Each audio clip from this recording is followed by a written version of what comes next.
much, Brunilda. Hi, everyone. Great to see so many of you. To answer a question earlier, this is a meeting format, so yes, we can see you. We will be able to hear you if you are not on mute, so we ask that you kindly put yourselves on mute, and hopefully towards the end, we'll have a chance to chat with everyone. We have built in ample time for Q&A at the end of the presentation, but thanks for dropping your info in the chat in the meantime. Um, with that, I'm going to go ahead and share my screen and get started.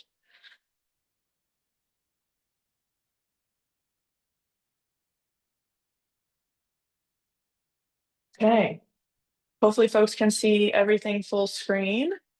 Fabulous. So I'm happy to kick us off, and I'll be joined today by my partner, Sophie Crumpacker, who will introduce herself in just a second.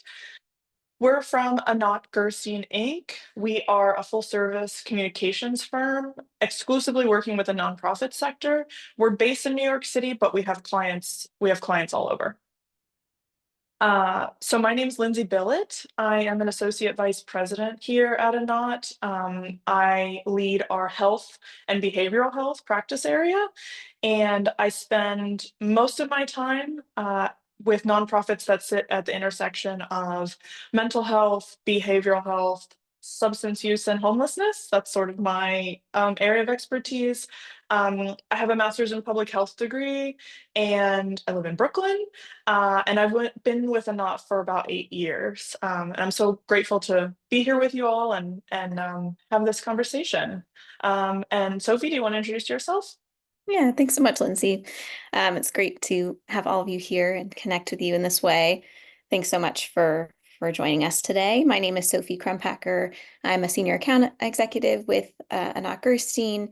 I've been with the firm since 2017, so about 7 years now, and have some overlap with Lindsay in terms of the organizations that I work most closely with, primarily nonprofits working in social services and health, including mental and behavioral health and harm reduction. And prior to joining the firm, I worked for a nonprofit that delivers mental health services in schools, and I was doing communications and development work for that organization. And I actually currently live and work in Portland, Oregon. So I'm coming to you from the West Coast. Love that we can all, connect virtually in this way and, bridge the country. Yeah, it's wonderful to be here. Just Lindsay referenced this a little bit, but just to give you a preview of our format and approach today, we'll start by first, defining asset framing and also deficit framing and talking through that, sharing some do's and don'ts when implementing this approach, and talk about some examples and share how this could apply to you primarily in terms of development and fundraising content, but also how this shows up in the media and in press, which is interactions and work that Lindsay and I spend a lot of time doing. And then again, at the end, we will have time for Q&A. There will be some interactive parts, so we'll try our best not to just talk to you the whole time, but yeah, hoping we have a good chance to answer every question at the end as well. Thanks, Sophie. So this is our graphic. Quick and easy definitions for deficit framing and asset framing. Want to spend half a second here calling out the founder of the framework as a man named Trabian Shorters. Hopefully you've heard of him. If you haven't, now you have. Sophie and I have learned everything that we know about asset framing and deficit framing from Trabian. So want to give credit where credit is due. Um, you know, deficit framing is simply defining people by their problems. It sounds more complicated than it is, and as I promise, as soon as we show you some examples, you'll know exactly what we're talking about because it shows up constantly in nonprofit communications. And the inverse of deficit framing is what we're aspiring to do, which is asset framing. We're defining people by their aspirations and contributions rather than their challenges and deficits. So we're going to have some examples, we're going to have some chance to practice, but this is the sort of simplest way we could distill it down. And we'll, I think as folks said at the beginning, everyone will get a chance to everyone will get these slides after we're finished presenting, so you'll be able to have this handy. We'll hear from Travian himself. Hopefully someone will tell me if the audio is not working. Asset framing is about not defining people by their challenge, right? So once you recognize that I aspire to be a scientist or a leader, or maybe I just aspire to graduate high school, like I have a goal to be a student, right? Whatever that aspiration is, if you acknowledge that aspiration before you go into my various challenges, you're telling a truer story about me, right?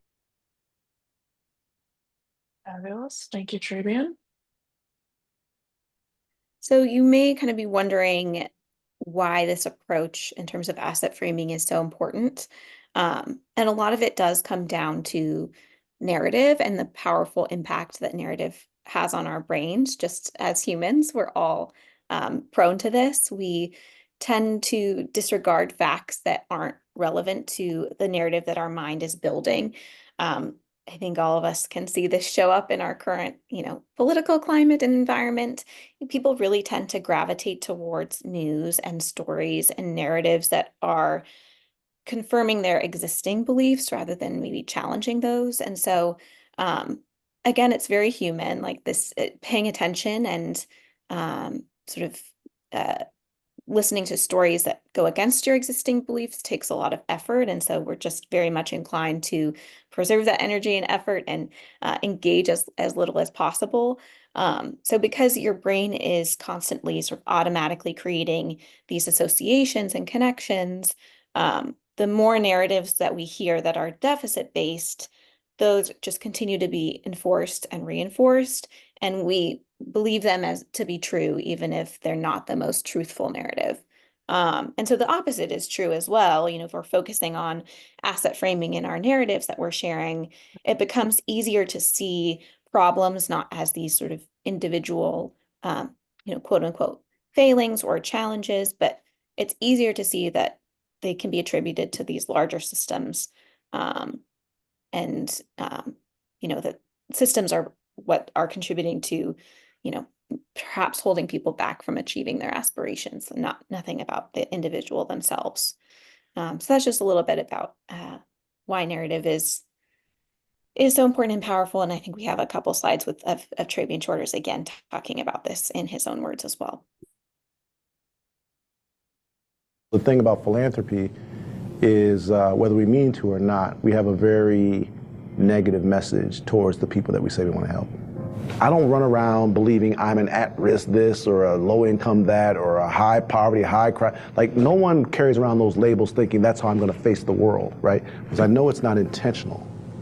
But the thing about having a stigmatizing narrative in terms of the way you relate to a person is it automatically sets them in a place where they are being denigrated for the most part.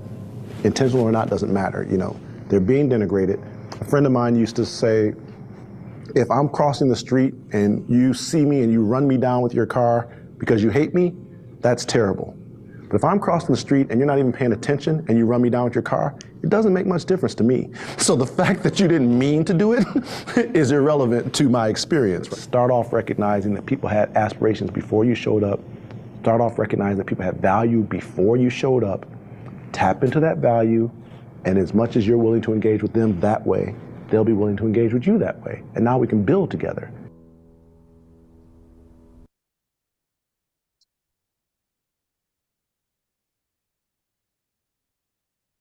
Now, Shrebian's going to talk a little bit about the inverse of stigmatizing narratives and telling the power of telling more truthful narratives about people's experience. Oops. One of the damning things about narrative is whatever you repeat to people that doesn't get addressed, they absorb. So you will have people repeating narratives that when they stop and think about it, they'll be like, well, actually, that's not even true. Let me give you an example. I grew up in Pontiac, Michigan. Dad wasn't in the house. Neighborhood was dangerous. Until I was 20-something, talked about how I grew up with no positive black male role models, right? And by the way, that was a popular narrative back then. The idea that the black man is absent and invisible and not in the home, that's a very strongly reinforced narrative. So as a young person, I basically repeated it until someone challenged me and said, well, wait, you never had a grandfather or uncle, or your mom never dated any black men who were role models? And I was like, oh, well, Yeah, I had all that. This is a time period where you can change pretty much any narrative that you want to in the next 5 or 10 years, so long as you bear down and focus. And the generation that's picking up really the reins of the mainstream will carry forward whatever narrative they've been convinced of is true. I think if we're willing to take an approach to people that says we have a shared destiny in this country, then we can start to work together on the things that we actually all do share in common.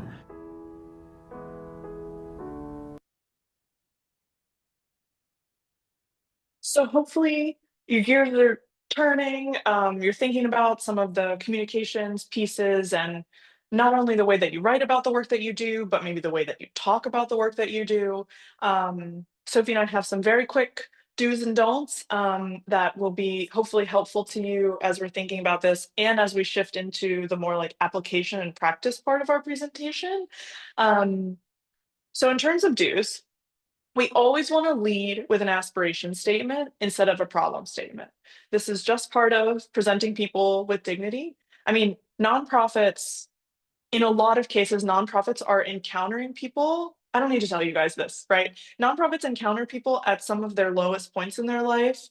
Um, so we just need to be mindful that when we lead with the challenge that the person came to you with, you may be leading with the person's most lowest part of their life, and that's not how people want to be presented. That's I don't want people to introduce me leading with my most lowest point in my life. So we'll see this in the examples that was shared, but it's really important when you're thinking about how you're introducing people or a group of people in your work. We're always leading with, best foot forward. What are their aspirations? What are they trying to do? What are their goals? Um, People first language. I'm sure folks are familiar, have heard about it, have already tried start to apply it to your work. Um, this is an important piece of asset framing. It's not everything, but it is a really important piece. I do want to share a small caveat to this, which is not every single community accepts or embraces people first language.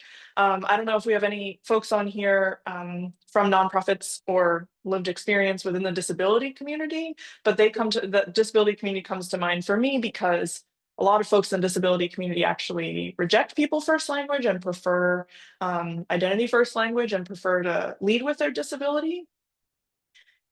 In the case where, a community uh, is sort of taking control of its own narrative, we always just defer, right? Like however people want to define themselves, that's, it's up to them and we defer to them always. In the abstract, if we don't know how a group wants to identify or how a person wants to identify, we at anat always lead with people first and have somebody tell us, actually, that's not really how I identify. Um, so that's people first language. I'm sure it's not new to most of you on the call. And the other thing I just want to call out here is we always want to name the source of the problem, because as Sophie was explaining to us earlier, the stories we tell and the narratives we spin are really powerful. And when we don't affirmatively name a systemic inequality, people's brains fill in the gap with personal responsibility. So, for example, in our example here, if someone is experiencing some sort of health crisis, we need to contextualize that with the naming of and ascribing responsibility to the systems that have failed to meet this person's needs, um, disparities in access to healthcare, for example. Because if we don't do that, what the reader or the listener will take in is, oh, so and so's unhealthy lifestyle is why they wound up where they did. So it's just really important to name those things and make sure that um, we don't let readers or listeners' minds fill in the gap. Um, yeah. Sharing some don'ts here, some things to try your best to avoid as you start to implement asset framing. And this first point here is really just reinforcing what Lindsay just shared, is trying your best not to name a disparity without, attributing or contextualizing with the larger systemic source of the problem or challenge. That's super important. And then also, I think we all know this and probably already do this, but trying not to treat groups and communities as a monolith. Obviously, trying not to lean on stereotypes or anything of the sort. It's important to really take into account individuals' own experiences and perspectives, and goals. This comes through a lot, I would say, in conversations with program participants. Lindsay and I spend a lot of time connecting with our nonprofit clients, program participants, to learn more about their stories, and their experiences. Of course, a lot of nonprofits like to, shine a light on the success that their participants have experienced and achieved. And so, I think this mindset of not coming in with assumptions or treating groups as a monolith, it comes into play during those conversations, where you may just hear their story a little bit differently, perhaps ask different questions to get at a more sort of truthful and representative narrative about an individual. And then the final piece to keep in mind that it's just, again, very common in the nonprofit sector, but hopefully we can try and move away from some of the savior narratives that organizations tend to deploy. I think this comes through a lot in fundraising and development communications, really centering donors and the organization as a group or individual that has, swooped in and saved the day and helped, ensured this person can turn their life around. And that really takes away from the individuals and the communities that are, really achieving these changes, and should be at the center of the narrative. So trying to avoid those savior narratives as much as possible. Thanks, Sophie. Really good reminders. Okay, now we're going to move into sort of application and practice, and I hope folks will please, take yourself off mute, raise your hand, jump in and engage with us in this little exercise. So I have here, sorry, my little box is in the way. I have here an example, a bad example, like a what not to do example of fundraising content.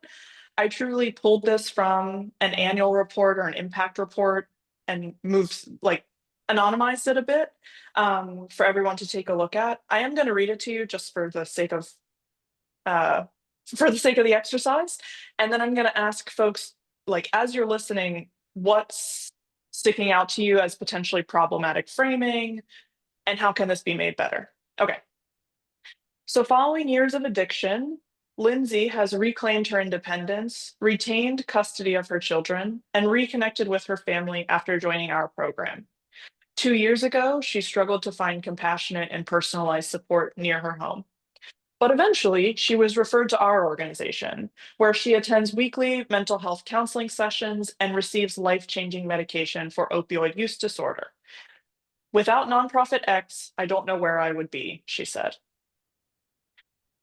So there's actually several problems with this example. What is sticking out to people? Either raise your hand or feel free to take yourself off mute and talk to us about it.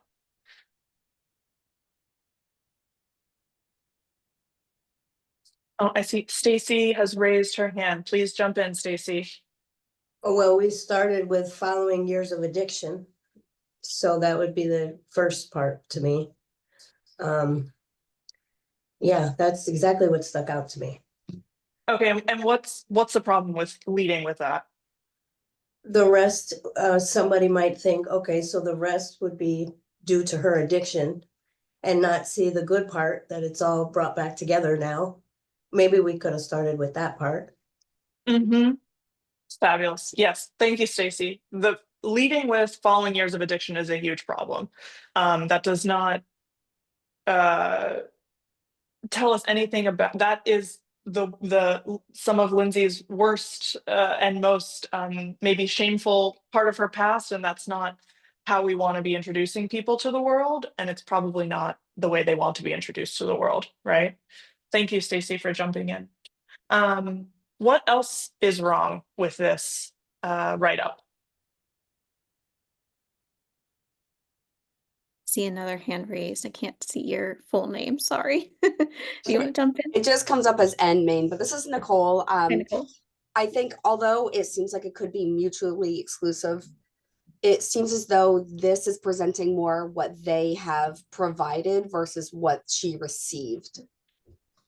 Yes, exactly. Thanks, Nicole. Yes. So the meat of this piece is eventually she was referred to, that is the centering the everything else except for Lindsay, right? It does not acknowledge the agency of the person and the work that they had to put in to find the right supports, to find the right services and programs. This is in this narrative, Lindsay is just being sort of acted upon, and we're not talking at all about how Lindsay, what she did for herself, right? And the autonomy that she has. So thank you, Nicole. That is also a problem. There's actually one more problem in here. Carolina or Carolina, please jump in. Hi, Carolina. Hi. It's showing a savior narrative, that the nonprofit kind of like fixed her or helped her. It doesn't really show like, I don't know. I guess that's like my ending thought, that it's a savior narrative. You're 100% correct. This is a savior narrative. What part of it is striking you as too saviory? The last two parts where it says, but eventually she was referred to our organization, and then without nonprofit X, I don't know where I would be. Yeah, that's exactly right. Specifically the quote at the end, right, is problematic. Even if it's something that she said, right? Because this is a quote, so Lindsay said this. There's nothing wrong with that. But choosing to include it in the way that this nonprofit did is the problematic part. Sorry, did someone else? I thought I heard somebody else. Okay, never mind. Yes, so including this as the last sentence really leans into the savior narrative. And that's problematic because we're trying to avoid that. Thanks everyone for indulging me in my little exercise. We have another one. Hold on. Actually, sorry, Lindsay, do you mind going back for just 1 second? I think I wanted to say one more thing about this quote, because I think this comes back to in these conversations with, perhaps your program participants or the individuals that you're trying to, spotlight in these stories. Some of it, getting a sort of quote unquote better quote might come down to just asking different questions. And getting to their story in a different way. So just wanted to kind of reinforce that as well. It'd be great to ask this individual, ask Lindsay, what are her goals? Someone pointed out in the chat, Sarah, you pointed out, we don't really know what her aspirations are. So leading with, asking people about those goals, and what they hope, maybe what do they see in their future? What does that look like for themselves and their family? What are they really proud of that they've already achieved? Those are great things to start to ask if you're not already asking. Thanks, Sophie. That's such an important point. Thank you for picking it up because I forgot to mention it. Participants will regularly say stuff like this, right? They'll say, without your organization, I'd be dead, or I don't know where I would be, or, they say stuff like this, and that is their experience. So we want to honor that. But as a communications person or as a person who's taking in that story from your participant, I hope that when you hear stuff like that now, you will follow up with them and say, well, where are you and where do you want to be? Like, where are you going now that you have this stability? Where are you going? Like, what's your goal? What are you trying to do? And then we can get away from the savory, stereotypes and language, and we can make sure we're getting quotes from folks that are forward looking and aspiration based. So thank you, Sophie. Of course. And thanks, Mary, Sherry, and Adam, and Sarah as well for chiming in on the chat. I think everyone is sort of identifying the similar themes here. And this is an example we wanted to share. Again, I will just read it to you because I think hearing it is a little bit different than just reading words on a page. I'll just talk a little bit about how this organization shifted their language, so we can just kind of make sure we have time for Q&A. But this is an example of an organization that shifted their we call their about statement, not technically their official mission statement, but just sort of how the boilerplate language that they use to describe their work that they do. And so we shifted this from this nonprofit helps New Yorkers living with HIV and other chronic health conditions access medical care, manage and overcome addiction, escape homelessness, get back to work, and find community. And then we shifted this framing and about language to be the following. This nonprofit is a New York City community provider that delivers on the promise of positive change with healthcare, housing, harm reduction, coaching, and economic mobility programs that equip people living with HIV and other chronic conditions to navigate systemic inequities and achieve health and well-being.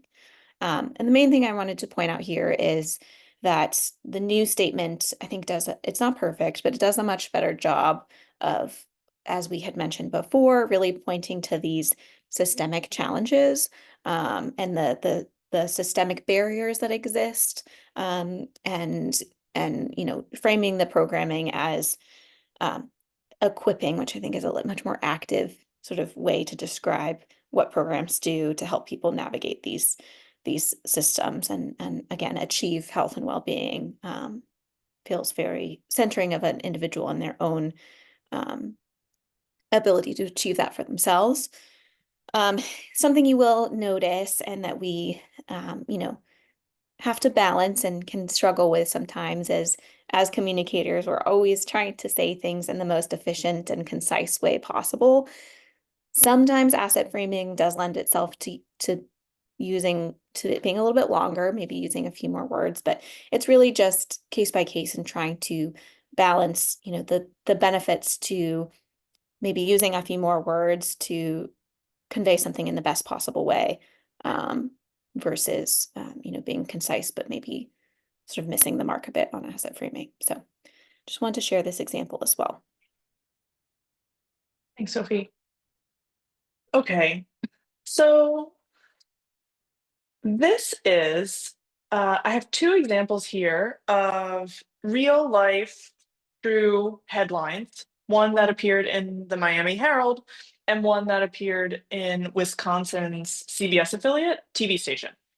Now, our team has already done the work of like marking up these headlines, but just to give you an example, just to give you a sense of how this type of language and deficit framing shows up in press, because we spend a lot of our time trying to work with reporters and editors to tell a more truthful and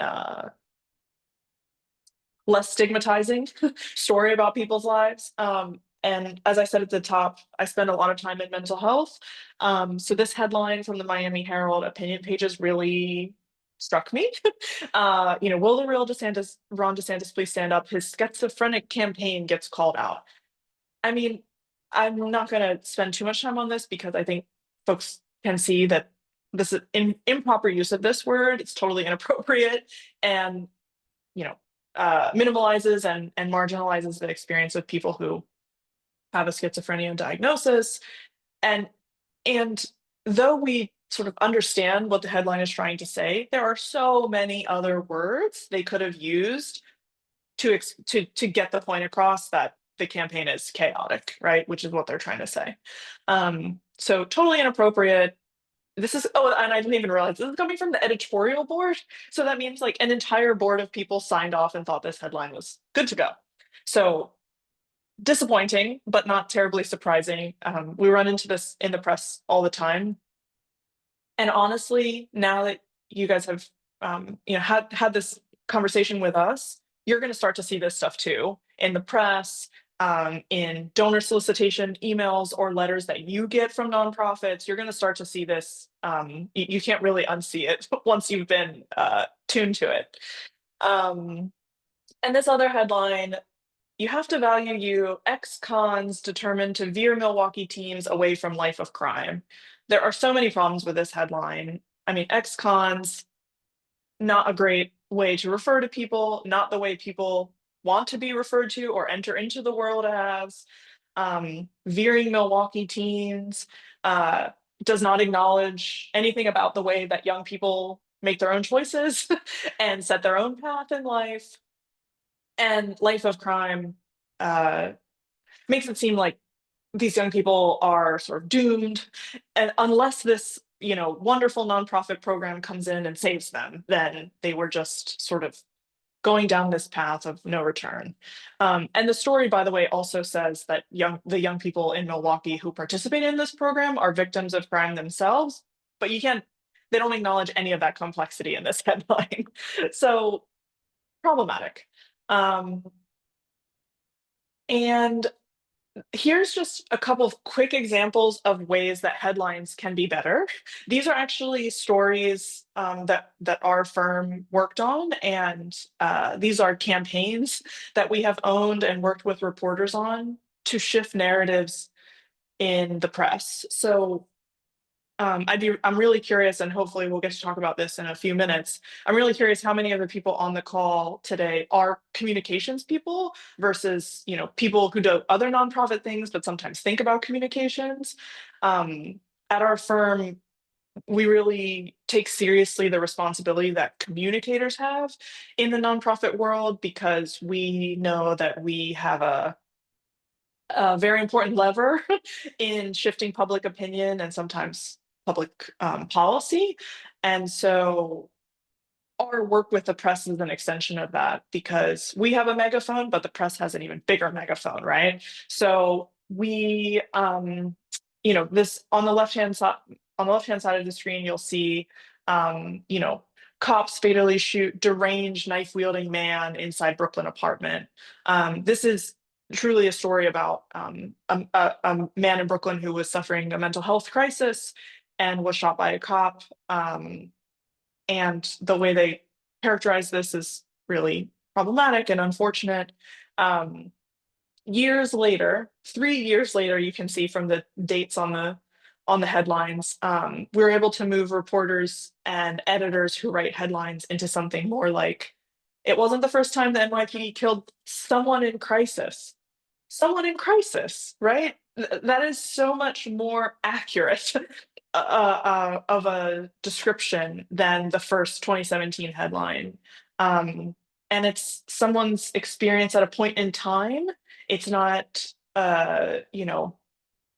ascribing a mental health condition or diagnosis or crisis to their entire identity, which is what the first headline does.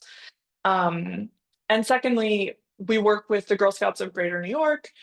They have a troop program that serves, sort of supports girls who live in the New York City shelter system. The first headline, homeless girls find troop to call their own. That's not great either, right? Homelessness for most people is a point in time. It is not their entire identity, and it is not, as Travian just told us, it's not how they enter the world, it's not how they see themselves. So this isn't an accurate portrayal. Later on down the line, we're able to get the nightly news, to move into language like girls in the shelter system. Much more accurate. True, also true, right? That is a true, we're not making things up or sugarcoating things, but this is a more accurate and truthful narrative about the girls. The second headline is not perfect either, because I'm getting a little bit of savior vibes from this headline, but it is much better than homeless girls find a troop. So this is just a little bit of the work that we do with our clients and the reporters and editors we work with to try to shift narratives in the press, because we know that a lot of the public is consuming the press. And so we want to make sure we're getting the right narrative across. Thank you, Lindsay. So we've talked through and shared some examples of how asset framing can show up in your sort of fundraising communications and also in the media. So we wanted to share just a few top level takeaways of things that you might think about implementing at your own organization now that you sort of have these asset framing lenses on and this framework in mind. So I think this is honestly a great time of year to think about doing a content audit. Going into a new year, I'm sure a lot of you, maybe they're already out in the world, but are developing or sharing out end of year holiday fundraising campaigns. And I think those types of campaigns and communications can be certainly ripe for some of the deficit framing language to show up. So I encourage you to kind of take a look at some of that content with this new perspective and think about shifting some of the language away from deficit framing and towards asset-based language. And taking a look at all different channels as well, not just donor communications, but what shows up on the website and on social media and all the different places that you're talking about your work and the people you're working with and seeing where things might be improved. Again, with storytelling, I think focusing on individual goals and strengths rather than challenges is a great thing to do. And you may be, especially if you are communicators at your organization, constantly sort of collecting these stories and talking to people again and having these conversations to learn more about people's experiences. So hopefully you can bring to those conversations a bit of a new perspective and have some fresh questions to be asking folks to hear a little bit of a different perspective and take on their own experience. And then the last thing I think we always encourage is sharing this awareness and these resources with your team.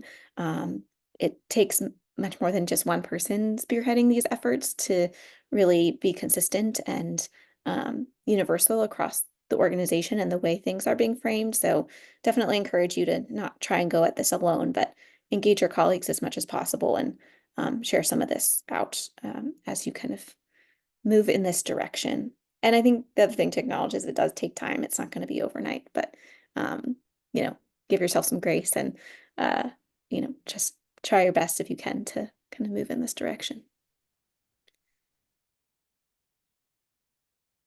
So at this point, we'd love to open up the conversation to the rest of the folks on the meeting. I'm gonna have this up for like a second and then I'm gonna take it down so that I can see you all and we can have a conversation. Just really curious, as you've been listening to us, as you've been listening to Trabian earlier on, as we went through the exercises, what's sticking out to you? What's on your mind? Have you been thinking about your own work as we've been sharing, and how do you think this can apply? I encourage people to either just come off mute and start talking, or raise your hand if that makes you feel more comfortable. Let's have a conversation.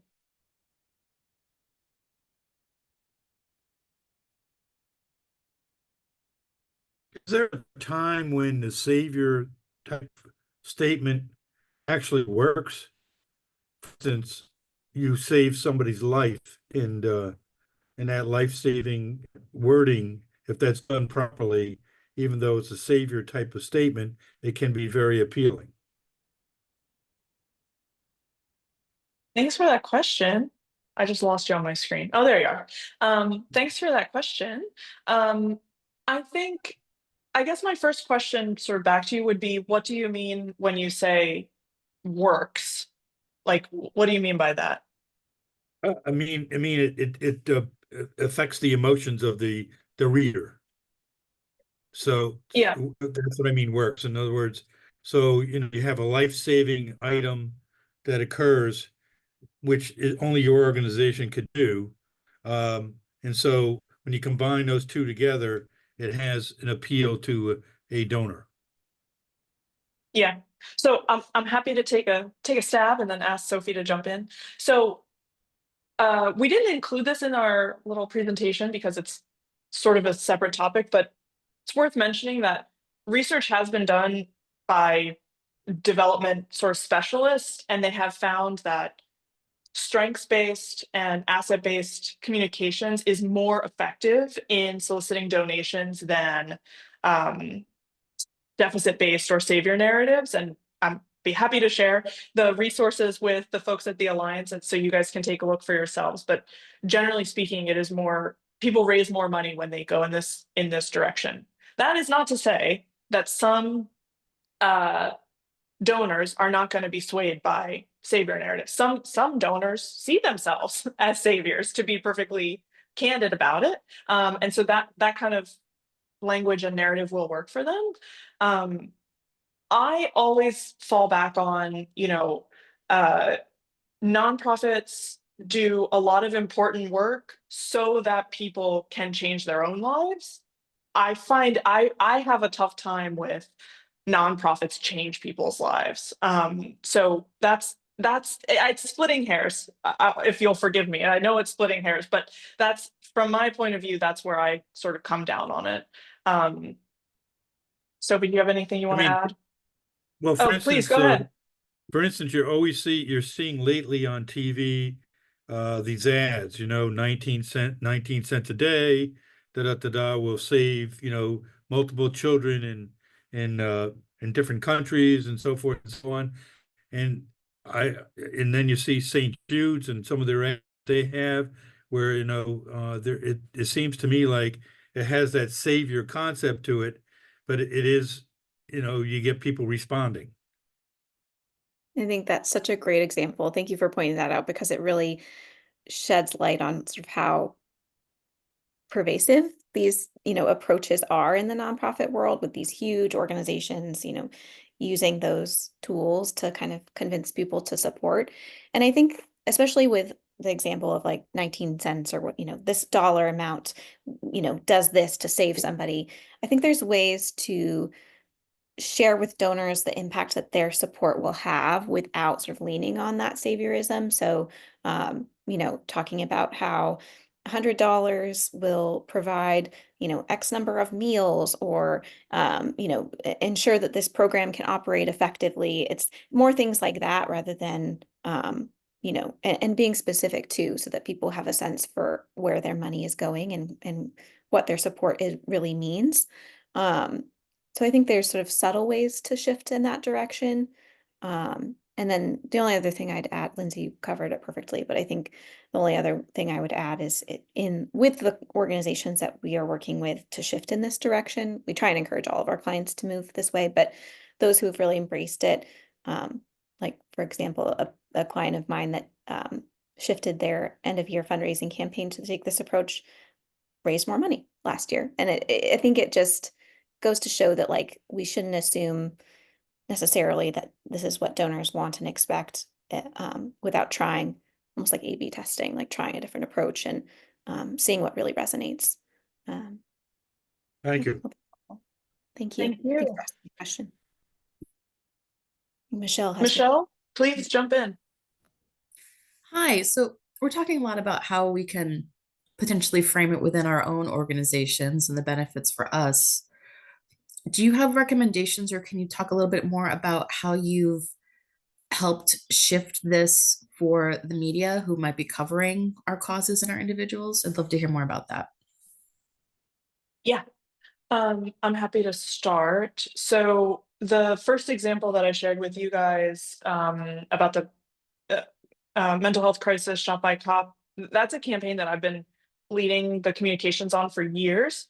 And it's really, I would say it's the tacks that we've taken, and it's been years, so it's been very slow. One of them is I regularly talk to reporters who are covering this issue and ask them what questions they're asking the NYPD. What questions are you asking the mayor? And some of them will give them to me, but some of them will not. And even if I just have their ear for a second, I'm like, can you try to find out if the police officer who was involved in this was appropriately trained? Just like get reporters thinking about different types of questions to ask. Again, it takes a long time, but I did eventually get to a place where reporters editors, anchors started asking people in power different questions. So they used to ask, oh, did the person who got shot, did they have a knife? Did they have a gun? Were they dangerous?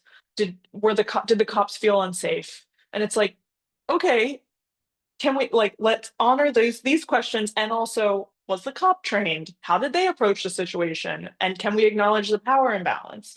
So direct one-on-one conversations with reporters and editors, which is time intensive, I'll admit, but has been really fruitful in that campaign. The other thing we've done with some success at the firm is we developed something called guides to responsible reporting. These are and we can share, I think these are going to be shared out with you guys in the thank you. They are written documents that we prepare with our clients who are the true subject matter experts on whatever the topic is, and ask reporters to please, every time a reporter wants to interview a program participant, every time a reporter wants to interview somebody who's had some sort of traumatic experience, we hand these resources over and we say, can you please just look at this before you do your interview? We work with the Museum of Jewish Heritage, so we have a guide to responsibly reporting and for Holocaust survivors. So every time somebody wants to interview a Holocaust survivor, we give them this document and we say, please, can you keep these things in mind when you're interviewing our survivors? And reporters want to do a good job, first and foremost. I know even myself, sometimes I question, if are these reporters really in it for the right reasons? Are they trying to, just trying to get a headline? But thoughtful reporters do want to do good reporting, sensitive reporting, and they don't want to, fall into these same stereotypes and tropes. So we've found a lot of success working directly with reporters and editors on the front end before they do interviews. We've also, and this is the last thing I'll say about this, and then if Sophie, you want to add anything, opinion writers, specifically editorial boards, want to hear from subject matter experts. So they are not subject matter experts really in anything. So if you have a nonprofit who's an expert in homelessness, or you're an expert in mental health or substance use, they consider reaching out to your local editorial board and offering a meeting, because they editorial boards want to be informed, and the only way they can do that is if subject matter experts are willing to talk with them.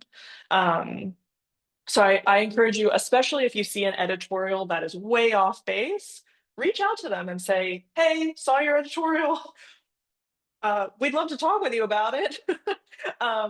And we've gotten a lot of people who took us up on that offer. So I'd encourage you to reach out, try to contact them, and see if they'd be willing to sit down with you. That's super helpful. Thank you very much. You're welcome. Thanks for the question. The only thing I'd add is that another tactic we often implement, similar to the editorial board approach, but just sitting down, arranging conversations and meetings, even casual, like over lunch or coffee conversations with our clients, with nonprofit who have the subject matter expertise, to talk with a reporter whose beat is relevant to this topic, and even not necessarily for a story they're reporting, but just to have, their voice heard. These conversations can happen on background, as we say, so it's not like an on the record reported quoted conversation, but rather just an opportunity, sort of that education kind of opportunity, where we can put folks who really have that expertise in front of a reporter to say, here's how we think about our work and the approach that we're taking. And the reporter can take that on board for all their future coverage, even if it doesn't necessarily include sort of a direct quote from them. Thank you very much. We have 4 minutes left. Does anyone have one last question or comment? I see so many of you have shared such helpful anecdotes in the chat. I hope you all are taking a look at what your colleagues are sharing. I'm finding it really interesting. If there aren't any other questions for us, I am just gonna um, share this like final slide with everybody.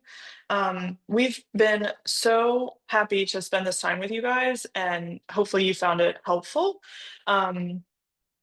If you would like to connect with either Sophie or I on LinkedIn, you can do so by scanning the QR code on your slide, on the screen. As I said, slides will be shared. I did see a request for take me up on my offer to share the development studies and research that demonstrate that asset-based framing works in fundraising. I'll absolutely do that. And the recording will also be shared if it's something you want to forward on to your colleagues, or if you ever need a refresher. Thanks so much for spending this time with us. We're super appreciative. Thanks, everybody. Thank you so much. All right, thank you, everybody. We will be ending this session, and we'll make sure to send out the slides and the recording to you shortly. Appreciate you guys joining. Thank you. Thank you. Take care.